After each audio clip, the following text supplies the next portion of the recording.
Anda kembali di Prime Time News, pemirsa, soal sistem proporsional tertutup. Nah, ini apabila nanti terbukti begitu akan mengubah sistem proporsional menjadi sistem tertutup, apakah masih mungkin terjadi penundaan, Mas Burhan? Dan jika terjadi, apa akibatnya jika pemilu ini ditunda?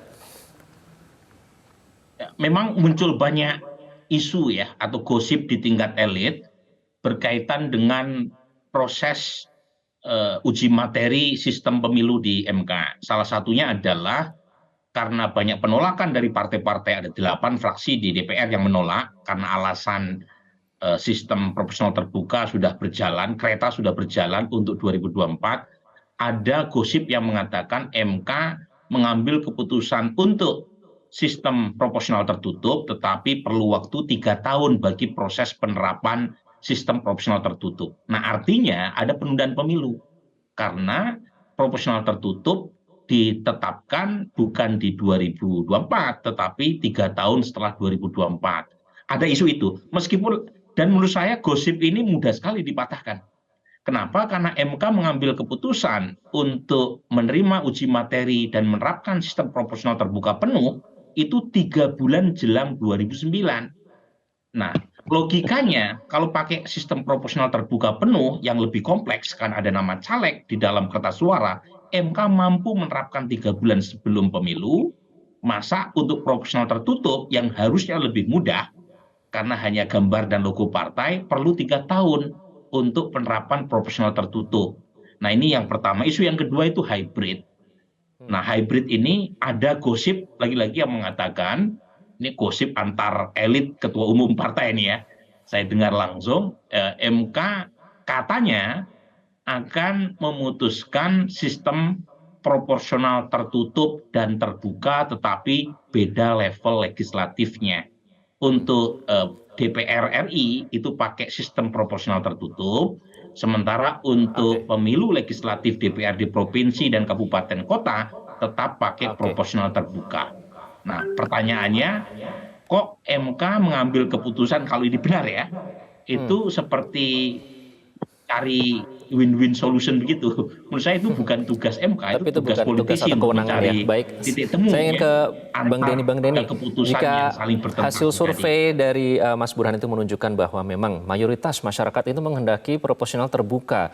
Belum lagi soal 8 fraksi yang juga meminta agar sistem pemilu ini tetap terbuka. Nah, menurut Anda apa yang chaos atau kekacauan politik yang akan terjadi jika tetap ini dilaksanakan atau dirubah sistemnya menjadi proporsional tertutup atau coblos partai, Bang Denny? Ke saya ya? Iya, Bang Denny. Iya, ya sudah berulang kali ya kita sampaikan ya, karena kalau ini berubah sistem di tengah jalan dari terbuka ke tertutup, partai tentu harus menyesuaikan daftar calonnya. Kemudian caleg-caleg yang sudah terdaftar mengasumsikan bukan bukan tertutup, tentu kemudian akan berebut minta menjadi nomor urut yang jadi nomor urut atas 1 gitu. Dan ini kan menimbulkan keributan, bahkan mungkin perkelahian, ada potensi jual beli suara. Di KPU sendiri meskipun dikatakan siap dengan sistem apapun, tentu harus ada adjustment. Jadi memang tidak mudah untuk kemudian merubah proses pemilu di tengah jalan seperti ini. Itulah sebabnya saya membawa diskusi tentang putusan MK ini ke ruang publik, karena lagi-lagi putusan MK itu final and binding, tidak bisa dirubah, tetap harus dilaksanakan, dihormati begitu selesai dibacakan di hadapan sidang yang terbuka untuk umum. Tidak ada lagi ruang untuk melakukan koreksi.